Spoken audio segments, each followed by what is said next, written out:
Hey everybody, welcome to tonight's Advanced Masterclass. I'm your host Adam. We're going to give all of your friends another minute or two to roll in here until we get started. I am super excited for this topic and also super excited for spring as much as I love going out and riding around in the snow a little bit. I really prefer spring, summer, and fall, and so this is a great kickoff. So tonight we're going to do plan, share, and explore, planning your spring break trip. So hopefully you already have a trip in mind. If not, I really think you're going to leave tonight with some ideas. I almost guarantee it. We have a couple surprises that I think will really help you do that. So I'd love to know where everyone's coming from. There's a chat feature in Zoom. So if you want to put in chat where you're from, and if you have any adventures you're thinking about or an area you're thinking about exploring, who knows? Maybe you'll meet your travel buddy for your next trip.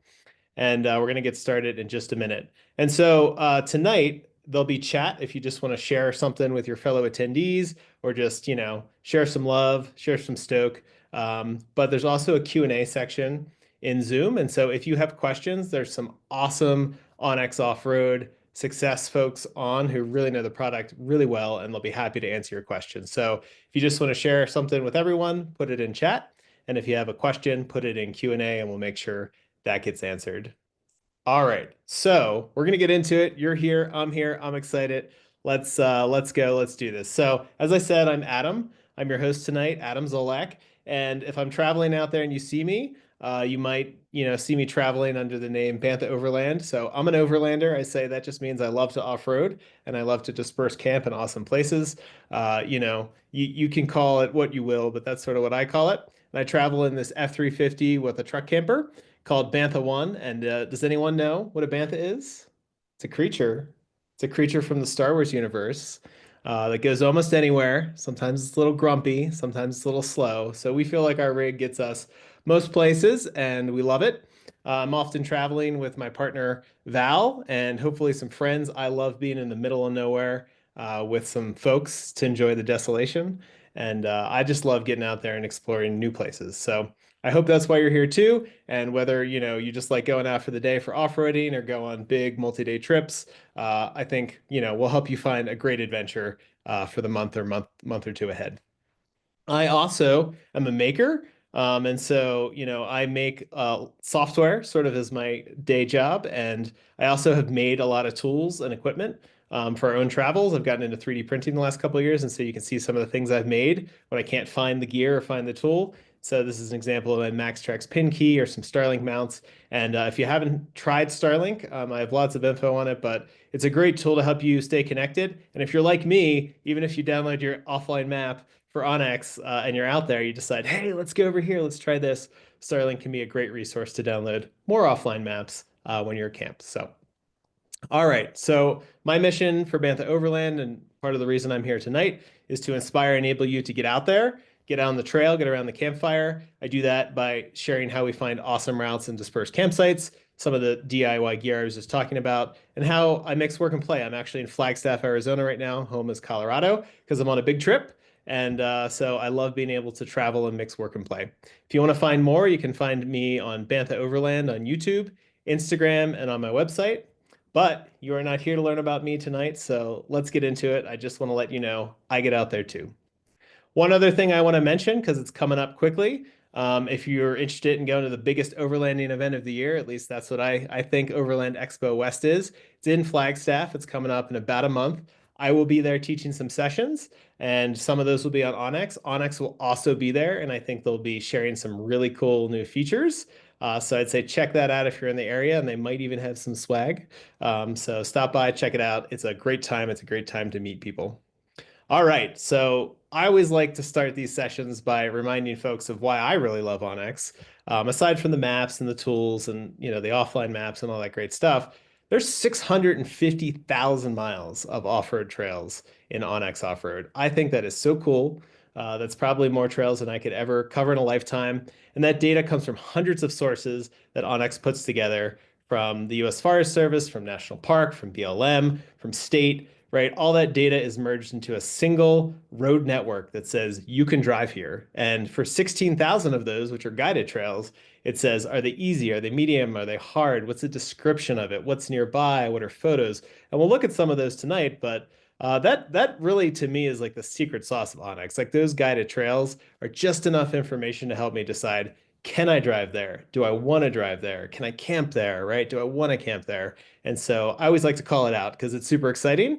And there's trail guides like you. Trail guides are folks that sign up and run these trails and add that data that are adding these trails every month. I think one month last year it was like 900 new trails were added. So it's super exciting. Check out the trail guide program if you're interested in making that number go up a little bit. All right, so we're going to talk about spring break trip planning. And for some of you, you may think, oh, it's spring all year, right? It's hot. I live in the desert. For a lot of us, I live in Colorado, I think about, oh, the woods are snowy, right? In the winter. It's when I go skiing. Sometimes I camp, sometimes I off-road, but I dream of warmer weather. And so often for me, a spring break trip is the desert. And this is what I picture in my head, right? I'm going to get out there in a really cool place. It's going to be warm. It's going to be nice. And then it looks like this, right? It snows the day I'm going to leave. And so I think a big thing with spring break trips are the weather and the conditions, right? It's early in the season. Some trails aren't open, some conditions aren't what you would want them to be. And we're going to talk about how do you plan a trip given those conditions and still have a great time, right? So this is a trip I took a couple years ago to the San Rafael Swell, and I didn't think it was going to snow at all, right? And here we are. It's snowing. It doesn't mean it can't be a cool time, right? Nice campfire, put the chairs out, stayed warm enough, right? But there's things to think about. Like I had to use a blowtorch. Thankfully, I carry a blowtorch to light campfires. I'm sure you do too. Put it in chat if you do. I know you carry a blowtorch, but I carry a blowtorch and I melted the latches on my truck camper. And, like I didn't expect that to happen. And the trail conditions start to change, right? You can already see that my heavy vehicle is starting to leave a bit of impression. This trail is getting wet. The snow is melting as the temperature is going up. It's getting sunny in the morning after that snow. And so these are just factors to think about when you're planning that spring break trip. And of course, if you are going in the desert, right, you might encounter sand or water or other kind of obstacles. And you might want to know, maybe that's super exciting for you. Maybe you're looking for a really challenging trail. Maybe you're not. And so we're going to talk about how do you find what's your form of adventure tonight. And hopefully, I say this to everybody, hopefully you're going with some people and you have a trail fondue where everybody brings something to dip in the cheese. It's the way to go. Trust me, it'll make your spring break trip. That's all you really need to know. All right. So, what are those unique considerations we're going to sort of dig into tonight? You have the weather, right? Is it snowy? Do you want snow? Do you want warm? Do you want rain? What are the trail conditions, right? Even though it hasn't snowed in a bit, that doesn't mean that there couldn't be snow. And if that snow is on its way out, it could have turned into mud or water or something like that. And you got to decide if you're prepared for that and if that's fun. There could be seasonal trail closures. A lot of trails, even though all the snow is gone, they're closed to a particular date, and we're going to look at how onX can help you find that information. And especially in spring, I think about alternate routes, right? What happens if the trail you're on is closed or it's just too much? How do you get out of there? How do you still have fuel? And how do you go find another adventure? And then just hours of daylight, right? The days are certainly getting longer, but sometimes in spring we don't have those long, long days of summer, and so you got to think about how many miles do you want to cover in a particular day, right? And so all of that is so you don't end up like this poor, poor sedan I found near a uranium mine. Does anyone know where it is? Uranium mine in the San Rafael Swell that looks like it's probably seen better days. All right, so tonight we're going to cover four main topics to get into those unique considerations and help you get out there on a cool trip. First, we're going to talk about how can you use onX to check conditions, things like recent imagery, weather, layers, things like that. How can you find a trail that you want to drive off-road on and have a good time? So we're going to look at guided trails, trail reports, trail open dates, picking alternatives, and then some of the markup tools to mark, save, and organize those places you might want to visit, both to drive, to hike, to camp, just because it's cool, things like that. And then we're going to talk about preparing and sharing. So how do you share if you're going with some other folks? How do you collaborate? And we have some exciting announcements tonight around a collaboration. So stay tuned. It's coming up shortly. And then offline maps. And then lastly, getting out there with navigation and dropping waypoints along the way. So with that, I'm done talking. We're going to do the rest of this live.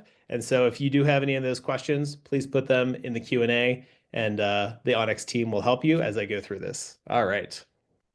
So we're going to load up onX Offroad here. Now, I often start in onX Web. I have a big monitor at home. or even my laptop, and I get a lot of screen real estate, and I really appreciate that. It really just helps me to get more map and sort of, a little bit larger area to see. I'm also going to show some things with iOS on my iPhone tonight and also in CarPlay. This works on Android or Android Auto. So I'm going to start on the web, I'm going to finish on the phone, and hopefully you see how things are pretty similar between the two. But when possible, I like to start in the web. And one of the things I've done over the years, I'm sure this happens to you, is you meet people or you read things, you see videos, and you start to add things to your map that look cool.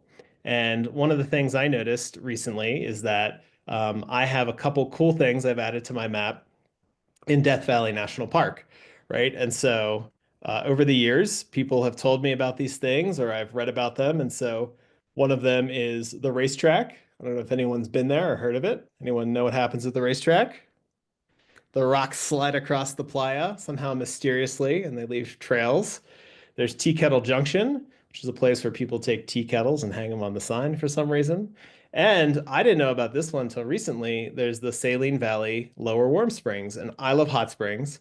And so I thought that was pretty cool. And so last time I was in Death Valley National Park was like 10 years ago in a rental car, and I just stayed on the pavement and I really didn't get to explore the backcountry. And so tonight we're going to plan a Death Valley spring break trip. And so that's one idea. And I'm not going to show you how I would use onX Offroad to plan that trip to see if that seems like a good idea or not based on current conditions, and then actually get ready to go and get out the door and go have a great time, right? So whenever I'm thinking about a new trip and I'm looking at onX, one of the first things I start looking at is who owns the land, right? As an off-roader and as a dispersed camper, I need public land. Like that's where I need to be to recreate. And so if you come into onX, one of the things I always enjoy is if you just start clicking, you can see who owns the land, right? Death Valley National Park owns the land here, right? If we click here, right next to Death Valley National Park, the Bureau of Land Management owns that land. And if we click across the street near Sequoia National Park, it looks like that's national forest, right? And so if you're ever unsure, what that land is, you can click on it. You can also come down here and go to the legend, and it'll show you the different land areas and who owns it. So you can see the BLM, the Forest Service, um, and you can also see different points of interest and just all sorts of styling on how the map would be used. One of the things we also start to see is the motorized trail difficulty, right? So we see green is easy, moderate is blue, black is difficult. So for me in my big rig, I generally go on trails that are easy and moderate. I'm sort of like a 1 to 5, 1 to 6 kind of person. Some of you out there may be like, I never go on anything less than a 7. That's awesome, right? One of the things onX lets you do is come in and find the trail that you want, right? If you just want difficult, you can do that. If you want all of them, you can do that. If you just want easy, you can do that. But what I do in my head when I'm looking at an area like Death Valley, right, and I'm saying, can I go in the backcountry? Can I off-road and go have fun that way? Right, I start to look at the trail colors, right? And so I see there's some greens and there's some blues, right? And so I'll start clicking on these. So this one, Saline Valley Road. This is one of those awesome guided trails, right? That someone has run and added all this information to. I can see it's almost 80 miles. I can see there's a bit of elevation, right? There's 6,000 feet-ish of elevation gain. And it's marked as 2 out of 10 difficulty. And I can see, Chris Cordes ran this. Thank you, Chris Cordes. I can come down and read the description. Soaring vistas, remote, right? Best views, hot springs. That's cool. Dunes, the racetrack, which is where the rocks are. So like this is a cool entry route, right? And so one of the things, some of the other things I'll look at too is the photos, right?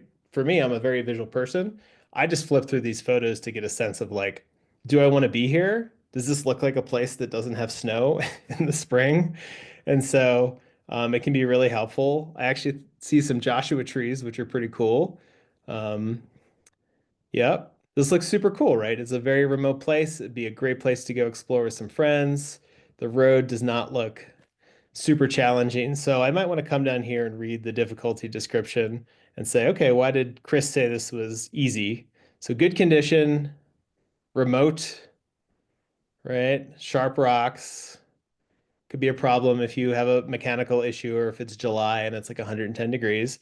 So I'll generally look at that. Another thing I like to look at too is the elevation. So as I go over this elevation here on the left, watch the elevation on the right. You'll sort of see, I'll zoom in a little bit. You'll see the dot move, right? So looks like there's a high point down here, right? So there's sort of like a pass potentially. And then there's a really high point here. And so in a minute, when we're thinking about weather, these are some places that I might look to see if there's snow, right? This is probably the place if there is snow, there's going to be snow. And so when I'm thinking also about coming into this, right, like I might want to try and tackle this pass as the first obstacle because if I can't get through, then I can turn around and I can find an alternate route versus being 60 miles into the trail and having to turn around, right? So that can be a helpful way to think about it. And then the last thing that I really love, and I hope you love this too, and I hope you're submitting trail reports and using trail reports, right? Trail reports are submitted by other onX users like you, and it just says, hey, I ran this trail. This is what the conditions were like, and maybe a photo or two. So you can see I actually was on this trail on March 20th, Bantha Overland. North Pass was clear of snow and mud, which was, I think that's helpful for a lot of people. And then if you come down here, you can see Laura reported this in January. She said the trail is extremely washboarded. Feel like you're gonna feel like a bobblehead, right? And so she added some photos. Looks a little rocky, right? And then if I keep coming down, washboard for days, washboard for miles. So it's true, right? This road is extremely washboarded. It sort of sucks, but it gets you access to some other places which are totally worth it. And you can see if we go back even further, right? There's closed here, right, due to snow, and there's a report on the NPS website. And so I just love how folks can post updates because conditions change every day. They change by the hour, they change by the week, they change by the day. And so as much as a trail guide goes out there and adds this information, right, we need those updates. So next time you run a trail, please submit a trail report if you don't already. I think it feels great to just be a contributor to the onX community that way. All right. So that's generally how I start. I say, where's the public land? Can I be here? Do I like the trails? Right? How might I connect a route? And so down here, I'm sort of saying, well, I could start up here. I might start looking for like towns. So it looks like there's a road up here. And so when you see a road like this, a white road, that's just a public highway. It's probably paved. When you see roads like this, which are sort of beige, that just means a trail guide needs to go check it out. So this is what I mean when I say you can sign up to be a trail guide. That could be your spring break trip. You could go explore this road, right? And you could submit it. You get a free onX subscription. You can earn some swag, and it just feels good, I think, to contribute to the community. But anyway, the start of this trail that I looked at before, the Saline Valley Road, is up here, and there's this road, and it goes to the town of Big Pine. Now, I'm going to guess the town of Big Pine has gas. I will confirm that. Um, let's see, fuel later. But I'm going to add fuel. I'm going to add white. Now, I have a whole color scheme I use when I mark things on the map of colors and icons and line widths. I'll share some of them tonight. I'll also share a link at the end of the session in case you want to check out the whole thing of how I use this. But it's just a system. So when I look at something and it's white, I know it's gas, it's water, it's groceries, it's some kind of resource I need. You're also going to see me add things to folders. So I had already created this folder for Death Valley just to hold some of the things for a future trip idea. And generally, when I decide I'm going to go on a trip, right, I add the year and the month to the beginning of the folder name. And so this one, 2025-03, I know this is a March trip. And then I'm going to add this gas station into this folder as well. So I'll show you why that's sort of important in a little bit. But I now have this gas station. This is probably the closest town if I want to start um, up here, right? I don't really see any other town. Bishop's up here, right? There's not really a significant town for a little bit. There's Independence, right? And we could research this elsewhere if we needed to, but fuel can be a big thing, which we'll see about in a second, right? So I'd come in there and then I'd start looking for trails that go off Saline Valley, right? So this one, the hot springs, is right there. I might look at this road and see, what's up with it. So this one's Steel Pass. This one's rated 6 out of 10. That's starting to get out of my difficulty range. Looks really rocky. It looks like it's a little tight. That might not be great for my rig. Could probably get over that, but width might be an issue. And so I'm not looking for that much adventure. I just sort of want to hang out with my friends. I might come down here. So this is promising because it connects to the bottom of this road. It comes up and it goes to Tea Kettle Junction and also the racetrack, which I showed you earlier. It's 5 out of 10. Look at some of there's the rocks. Yep, so I might look at that and then I might go down to the difficulty rating, right? And I might see conditions may vary, right? Yep, some ruts, some washouts, and then I might look at some trail reports, right? So again, I was just there, so I added a trail report. I said some mud holes 12 to 18 inches deep and wet spots due to snow melt. And I took some pictures of the trail, so it wasn't too bad. Um, so could probably do that trail, right? And so at this point, I'm starting to think about a route, but I want to stop myself. I'm getting too excited. And it's possible that, this may be covered in snow. It may be covered in who knows what, right? I think the trail reports haven't said anything, so that feels pretty good. But I want to show you some of the layers that I use to sort of figure out, do I want to be here, right? And so one of those things is weather. So often I'll just open the weather for an area and you'll see you get these little crosshairs. So you can reorient the map. We can put it on top of the hot springs.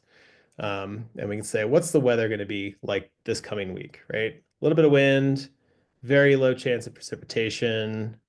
Looks like 50s, 60s at night, 70s. Oh, it's getting hot towards the end of the week, right? But this is way better than July. So that looks pretty good for me. I could come over here to the racetrack and see if it's much different. Looks very similar, no precipitation, a little bit cooler. So I'll look at that. Another thing I will often look at is I'll go into my layers here, right? And so um, I'll switch to satellite.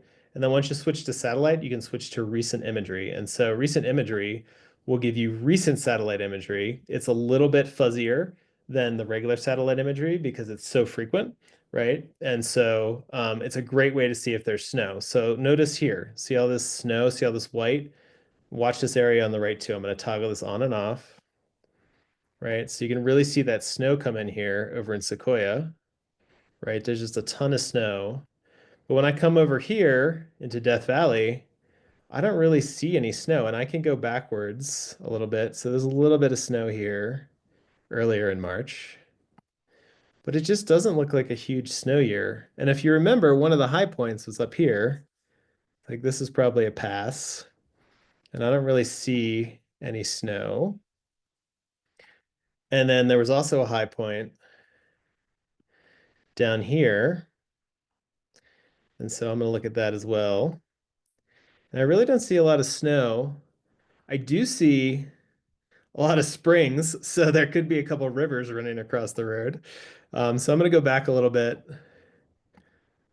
and it's a little hard to see, but you can see here this area is snowy, right? So if I go to more recently, to closer to today, right, it goes away. But if I go back in time, it looks like there's some snow on this section of the road.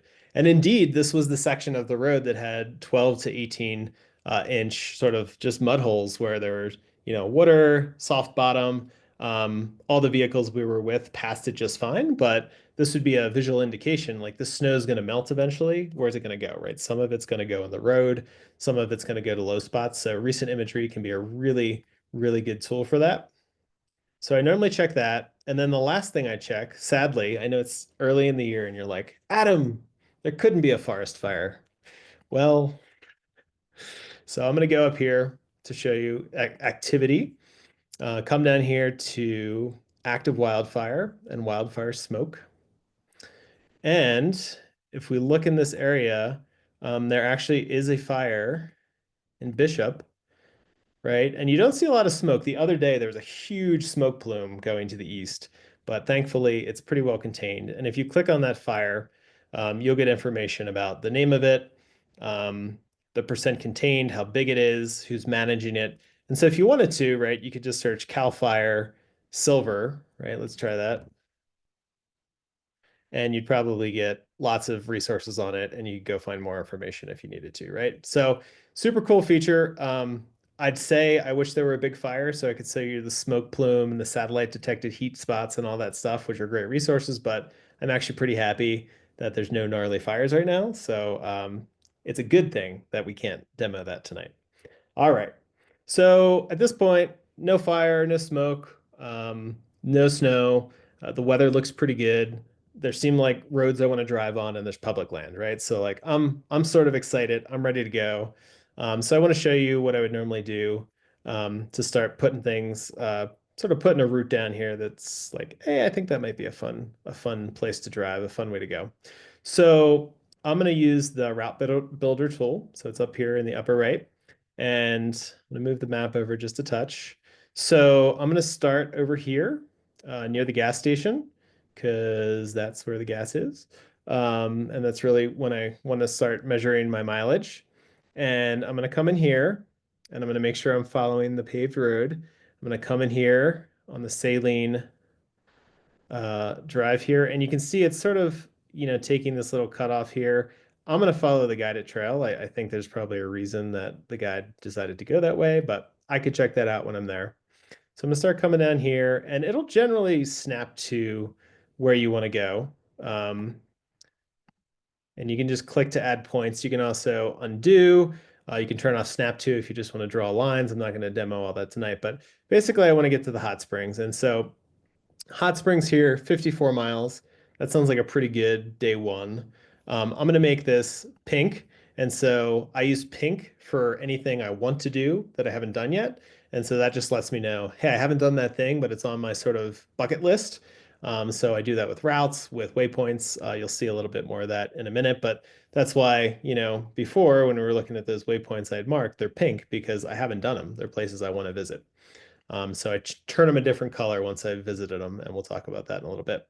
All right, so I got 54 miles to the hot springs.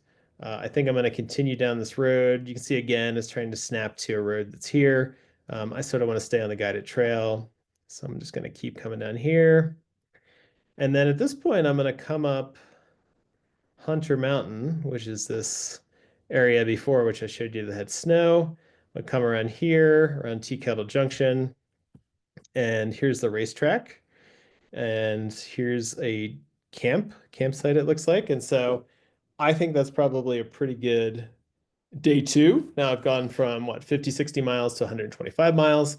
So it's probably a good day two. And then day three, there's a couple options. There's a paved road up here. There's a paved road down here. Um, I, in looking at the park map, saw that there's this thing called Ubi Crater, which is just like a giant thing that exploded, sort of a volcanic explosion. And so I think that'd be cool to see, right? And so I'm going to come up here. And then I also previously researched that I think the closest gas is here in Stovepipe Wells. So I'm going to do that. All right. So now I'm at 200 miles, right? Let's say main route. Make that pink. I'm going to add it to my folder. And because I told you there was gas here and there's not a waypoint, I'm going to add another gas waypoint here. Yes, add that to my folder. There we go. And so, at this point, this is a potential 3-day route for a trip. It's 200 miles, about 60, 70 miles a day. On good, not super technical roads, that's probably doable. One of the questions I might ask though at this point is like, well, what happens if I get to this pass and I can't get there? I'll turn around and go somewhere else. What happens if I go all the way over here and I'm 100 miles in, right? Do I turn around or is there an alternate, right? And so at this point, you can see over here on the map, as I hover over this high point, really, it's right here that there's a high point, and it could be snowed in, right? Or something could be going on there. So I might also look for an alternate route, especially in the spring. And so I'll show you what I do for that. So for an alternate route, I would often start drawing yet another route. So very similar to the other one. And I won't necessarily be as precise with this one. I'll let it snap to some weird geometry if, it's only off by a couple miles. Right, and I'll come down here and I'll trace it all the way to the pavement. And then I'll trace it back to the gas station like this. Now I will make that pink, but I will use a dashed line. And to me, that means it's an alternate route. It's a potential thing. I might not do it. I might even say alt route in case of snow, right? And I'm going to add it to my folder and I'm going to save it, right? And so this one is 135 miles. And so it's actually a much quicker way to get to gas. If I needed to, it's also sort of an escape route if I needed to, if something were going on mechanically or health-wise or something like that. And so, yeah, this is sort of what I start to do, right? I start to add these waypoints for places I want to visit. I start to add the routes for things I want to check out. And, another thing that can be helpful, one of the reasons I put it, in a folder is because sometimes there's a lot on this map, right? You have a ton of points of interest, a ton of waypoints, a ton of routes, things like that. Often, if you have thousands of items in onX because you've gone on all these cool trips over the years, I will just hide all, and then I will unhide a specific folder. So I might say like, hey, you know what? I just want to see my Death Valley trip. So that can be a very useful reason to put stuff in folders. It just helps keep it organized and makes it, a little bit easier to find. But one of the other really cool reasons that I like to put things in folders, and one of the new features I get to talk about tonight, is a new feature with sharing folders. So in the past, if you wanted to go on a trip with friends, you could share that folder with them, but they couldn't collaborate with you on that folder. But I'm really excited to show you tonight how you can actually use onX on your web, on your phone to collaborate with your friends or folks you're going on a trip with. And I think it's going to really be helpful for folks that are trying to come up with a cool itinerary of things to do. So I'm going to go ahead here into my folder, Death Valley National Park, and I'm going to select share. So I've already shared this folder. So actually, let me just make one more folder so you can see this from scratch. So this is our new folder, and I hit share, right? I get the choice of view only or contribute. Now, view only, it's been around for a bit, right? Folks can see what's in your folder. Contribute, though, folks can also add their own content, and I think this is really cool. So if you save that, you get a share link. So I'm actually going to go back to my Death Valley folder here and get the share link. So if you send this link to someone else, right, that's the invitation. You can send it via text, via email, via WhatsApp, however you talk with those folks. If it's a Facebook group, you can post it in there. And it's super cool because that's like the keys to be able to get into the folder. And I'm actually going to switch to my mobile device here in just a second to show you how this works. But I am going to just accept this on web. So let's just pretend I got a text or an email and I click the link, right? It's going to look like this, right? So Adam wants to share a folder with you, Death Valley. You can say no, thank you, or you can say yes and please add it. I'm going to add it here, and now you can see Adam and alter ego Adam are both in the folder, and there's shared waypoints, there's shared routes. You can see who shared it, right? And so super cool. And so if I just got this from my other half, I could come in here and I could start clicking around as well, right? And I could say, oh, Saline Valley, Warm Springs, soaking in some hot springs while dispersed camping. That sounds okay, right? And I can come down here and check out some of the other things that Adam has added, right? So I can come in here, apply it with rocks that mysteriously move. That sounds pretty cool. So that is the basic of how you can share a folder with Contribute, but I want to switch to my iPhone now and really show you what it would be like for that other person who has just gotten that share, so that you can sort of see what that experience is like as well. So give me 1 second.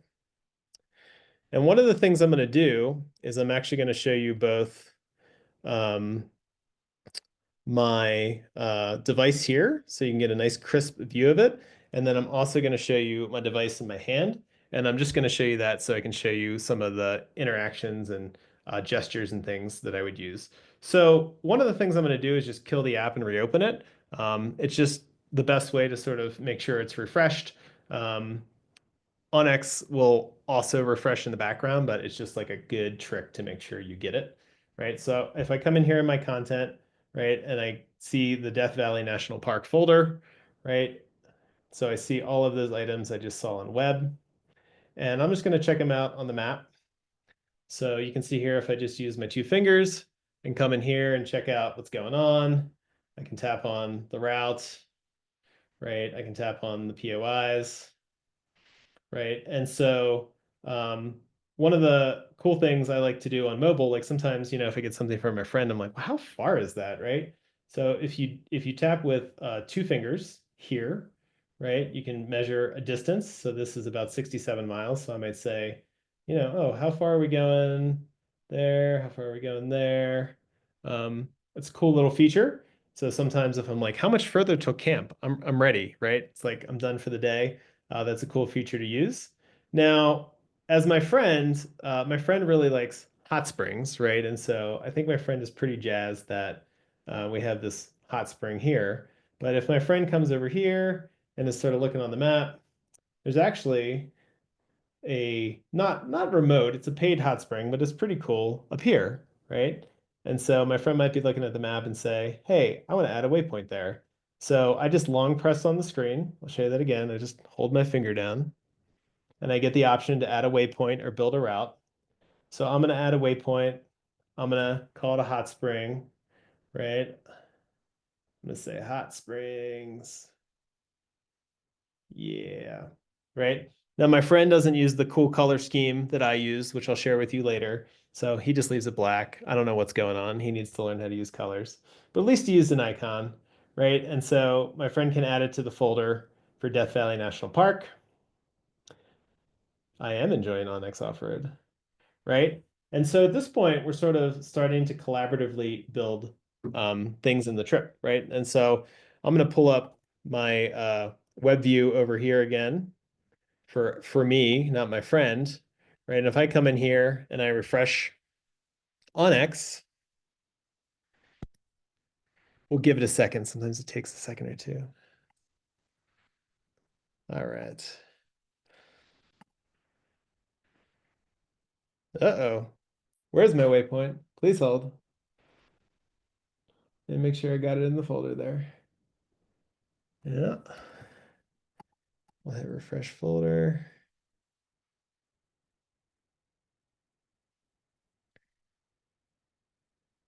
Try it once more. All right. Well, I'm not sure, but I imagine it will be there in a moment, and I'll be like, look, there it is. I do want to show you some other features about how collaborative folders work, just in case, you're curious about the ins and the outs of permissions and sharing and who can do what and stuff like that. So if I was the person that created the folder, I can come in here, hit the three dots, and hit Manage Access. And so I can come in here and make changes to folks that have joined the folder. So for example, my alter ego, Franklin, who I was showing you on the mobile app, I could come in here and make him a viewer. I could remove him from the folder. And then I could also come in here and change the permissions for the link. So right now, anyone that gets that link is a contributor. I could change it to view only in case, I didn't want any more contributors accessing the folder, something like that. Like maybe I was just sharing it with a stranger or something like that. So you can do that. Some other common questions that come up are, if I create things in there, can I edit other people's things? What happens to it if I delete it? Stuff like that. I think the easiest way to think about it is your content is your content, right? So if you make something and you rename it, everybody sees the rename. If you go in there and delete it, it's gone for everybody. And then same with somebody else. So if I come in here, as Franklin and I view this folder, right? And I want to, uh, you know what? Maybe that didn't get added to the folder. Let's see here. Oh, no, it did. Okay. Yep. So if we come in here and, I want to remove something from the folder. If I, were the owner of something, I could delete it. I can also come in here and leave the folder. So if for some reason I was like, you know what? Oh, you know what? I'm not showing my phone. Sorry about that. If you want to come in here into your folders in your phone and click the three dots, you could see the members or you could leave. So I could say, you know what, this trip's over. We're not hanging out anymore. And then you can leave the folder so you're no longer a member of it. So uh, pretty simple. But I think the coolest part is that you can both sort of collaborate on ideas. And I say, the most important part of this process, unfortunately, you can't do it in onX, but the coolest part of this process is after, you put your ideas in and your friends put their ideas in, you got to go to the local bar or a brewery or whatever you like, and you all take your devices and you talk about all the stuff you put on the map. I want to go to this hot springs. I want to try this trail. Do you think it's too hard? We can do it, right? I mean, I think that's the fun part about planning an adventure. And so, yeah, that's normally what I do before a trip. Like we get everybody to contribute different ideas, and then we'll get together, make decisions, and then maybe on the trip, we'll say, hey, we got some extra time. You want to go to that hot spring? Do you want to try that cool hike? Things like that. So, one fun experiment I wanted to try with everyone tonight. We're going to do it live because that's the best way to do it. I'm going to come in here and I'm going to make a new folder called Spring Break Trip Ideas. All right. And I'm going to share this folder, contribute, and I'm going to copy a link. And then I'm going to go into the chat and I'm going to send it to all of you. I hope everybody got that. And I would love it if over the course, the last 10 or 20 minutes of this session, you go in here and you add one place to that folder that you think is a super cool place to check out for spring break. So just to show you how I'm going to do that. And this is super cool, right? Because everybody gets to, at the end, everybody will have a bunch of cool ideas to go check out. So if anyone's been to the San Rafael Swell, anyone been to the San Rafael Swell? There's this really cool route called Reds Canyon. I think it's super awesome. And I'll show you a couple photos from it. It's just got this big red rock. There's some like uranium mines, which everybody loves uranium mines, right? And so there's just some really cool things to explore. And so I'm going to add a waypoint for it. This is going to be my contribution to the spring break trip ideas. Of course, I'm going to make it my favorite color. And I'm going to add it to that folder, spring break trip ideas. All right. And so if all of you would like to add some hike or off-road trail or just place to check out to that folder by the end of this, check back at the end of the session, hit refresh, and hopefully there are a few dozen or a few hundred cool ideas for everybody to check out. And it's also a great way to join your first collaborative folder. So check that out. Hopefully that is something that helps you get out there on your next adventure. All right. So we're getting pretty close to the end, right? We talked about finding a place we want to go. We talked about planning a route and adding some waypoints, thinking about gas, thinking about alternate routes, making sure that we thought the weather and the snow and all those conditions would be okay, and then how we organize some of that information and share it with our friends. So at this point, we're sort of ready to get out there. Now, the big thing I say, never forget, right? Add your offline map. So we're going to add a new offline map. I'll show you that again from the left, right? Offline map, new offline map. I often pick medium or low because you're really picking the satellite imagery. So let me just get out of this and show you. So whenever you download an offline map, you're going to get topo, right? And topo is pretty good, right? Like it's probably enough to navigate. You get the land ownership and the roads and all that kind of stuff. When you're downloading different resolutions for an offline map, you're really choosing this satellite imagery. And so if you're going somewhere really technical, right, that can be important. But if you generally know where you're probably going to go, I think it's a little bit less important. It can be useful for finding an alternate route or something like that, where you have to like check out something you never intended to do. But for purposes of this, I am going to, um, let's see here. I'm going to choose low here. Well, you know what? Maybe I'll do medium. I'll do medium here. Maybe I'll do low. Okay, there we go. Right, so let's say Death Valley National Park. Right, and I'll come in here and I'll just save it. And then I'm going to go over to my mobile device. So let me pull that up real quick. Please hold the magic of demos. And I always try and do this at home. I mean, it is something you can certainly do with Starlink, and I often do, but I figure, hey, if I can do it at home, it's probably going to be a little bit faster and a little bit easier. All right. So I'm going to bring up onX Offroad here. All right. And I'm going to go to offline maps, and I am going to, Well, actually, I'm not going to download it because I'm actually logged in as Franklin, my good friend. Um, so I will show you how to do it on mobile. So let's just do that once more. So if we were going to add an offline map um, from mobile, we would come in here and find the area. We'd pick the size. We would save it. I'm not going to name it just for expediency. And there you go. You can see the map downloading. And in about a minute, we'll have our offline map and we'll know when we're out there, we have everything we need, in case we're trying to find the places we wanted to go or we're making some changes based on what's going on the ground. All right. So one of the last things I want to show you is navigation. And so navigation is a little bit hard to demo without driving in my truck. And so I prepared a short little video. One of the cool things about onX navigation now is that it navigates on-road and off-road. So you can leave your house, you can drive the pavement, and then you can get on that dirt and get where you're going. And so I'm going to pull up a quick video and show you how that works right now. So one of the cool things you can do in the app is if you know where you want to start your trip, you can pull up that waypoint or route and you can hit navigate. And in the past, you've been able to navigate using Apple Maps or Google Maps, but there's a new option for onX navigation.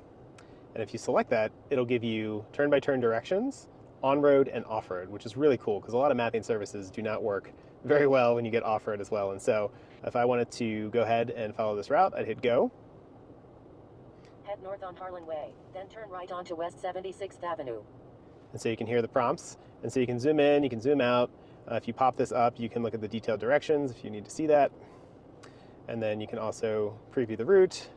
And then you can always also sort of switch between your heads up zoomed in view and the total route view like this. And then you can also switch your orientation. So if you want your direction facing north versus north facing north, you can do that. You can toggle the sound on and off. And so you get your written instruction and you get your audio instruction. And so if you just have a phone, you can go ahead and use your phone. It also works in landscape, which is nice. I happen to have CarPlay, and so I'm going to go ahead and show you what that looks like here on CarPlay, and I'll drive around a little bit so we can see this in action. In less than half a mile, turn right onto Sheridan Boulevard. And one thing I like to do sometimes too, like if I'm passing a trailhead or a campsite I might want to check out later, I'll use this mark button, and you can use it to either start recording a track or mark my location. So I'm going to mark my location, and you'll see it drops a waypoint right there, and it just makes it really easy for me to go back later in the app, and I can update it and say it was a campsite or whatever. But a lot of times that's how I mark my campsites, because I just find cool campsites as I drive by it, or maybe a trailhead I want to visit the next day. Onto West 74th Place, then turn left onto Kendall Street. Turn left onto Kendall Street. Turn right onto I just wanted to prove to you I use this in real conditions. This is Death Valley. You can see the truck shaking, making a right at Tea Kettle Junction here. There it is. I'm there. No lies. It works on dirt.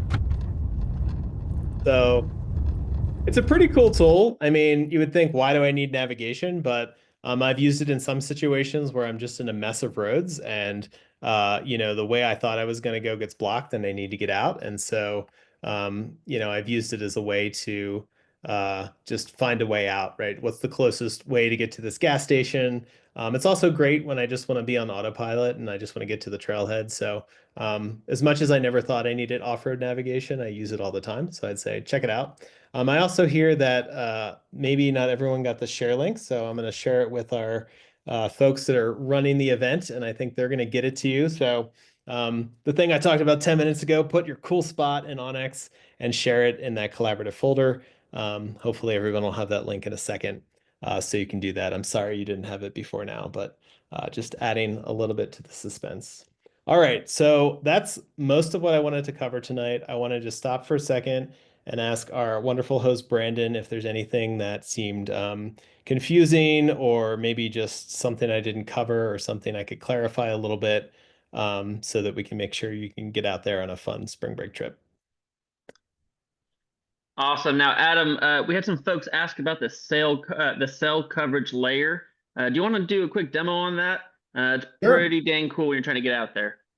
Yeah, you got it. So if you come into the map on activity and come to the layers, there's a couple different cell phone coverage layers. So you can turn it on for AT&T, Verizon, T-Mobile. I'm going to turn it on for Verizon. That's what I have. And so for this area we were about to travel in, you can see Verizon does not have very good coverage. We'll turn on AT&T. Now AT&T is a little bit better, especially in the beginning of the route. The darker the blue, the stronger the likelihood you're going to have a good signal, a fast signal. You can still see there's a ton of area that doesn't have great coverage. And then T-Mobile, probably least of all of them, unless you're in that new Starlink cell beta. But yeah, so I think what's useful about this is you may just know if you were planning on trying to work while traveling, it might not work out so well here, unless you are traveling with a Starlink or something like that. So definitely download your offline maps, and or carry a Starlink. Your cell coverage here may vary. All right. Anything else, Brandon, or That was one of the bigger ones. And then, do you cool? have a favorite waypoint that you use, Adam? Like a icon or what? Yeah, like an icon. Some folks may put a waypoint out there for an Yeah, overlook or a water spot, something like that. sure. What's your favorite? Yeah, I'll share that in a second. And did we get that share link out to everybody? Did that work? We got it out there. Sweet. Thank you very much. Yeah, so probably one of the weirder ones I use, and I'll share a link here with my map key, if folks want to check that out. So we'll give you that link too. But one of the weirder ones that I use is actually for dispersed camping. And so I'll show you what I do. I always use, so if it's a campsite, so let me find the camp icons here. If it's a campsite, we're going to pay, or it's a campground, I always use this tent $ icon. But for dispersed camps, I always just use the tent and the tree, and I always make it yellow. Yellow is a color I completely reserve just for campsites because it's something that I need to fairly quickly just sort of see on the map. What are my camping options? I'll often mark a couple sites. We actually did a great master class last month on finding awesome dispersed campsites. So if you missed it, go on YouTube and you can find how you can use onX to find those awesome dispersed campsites. But I will mark them with the yellow color, and it just really helps me to find them super quick. And so that's my one weird little trick. I'd say, use whatever colors or icons make sense to you, but I found it helpful to write a list down and say, I'm going to use yellow for this, I'm going to use the tent for that. And one interesting thing about this, it's also in the resource link that I shared out. You can actually disperse camp in Death Valley National Park. So a lot of national parks, you cannot disperse camp. You have to be in a designated campground. There are regulations for it. So this is what the link will get you to. There's a map with a ton of information about where you're allowed to drive and where you're allowed to disperse camp. And so that's another cool thing about Death Valley National Park. It is NPS land that you can disperse camp on as long as you follow the regulations. One of the things you'll see in onX is these lines, which actually means it's a wilderness area. So you cannot disperse camp there. I guarantee you that. But there are sort of these little carve out areas where if you follow the rules, you might be able to go down some of these spur roads and disperse camp. But a lot of this road is literally just a little break in the wilderness just to allow the road to go through it. So those might not work out for camping, but definitely check out the links if you are going to Death Valley National Park so you can get out there and find some cool camping as well. And it's free, and you probably won't have neighbors, and it'll probably be beautiful. So, all right, friends. Well, I hope you are starting to add some things to the share folder. I look forward to checking it out and hopefully finding some cool spring break trip ideas. And oh, look at that, 150 items. Oh man, I gotta zoom out real quick. This is so exciting. Look at this. Yeah. So we're starting to have some great ideas. Looks like a lot of you are probably joining from the Pacific Northwest. So yeah, keep adding stuff to this. It's a great, thank you for attending this session and, check out other people's stuff. And I hope you have some great spring adventures. So until next time, I'm Adam from Bantha Overland, and I hope to see you out there on the trail real soon. Thanks for coming tonight. Bye.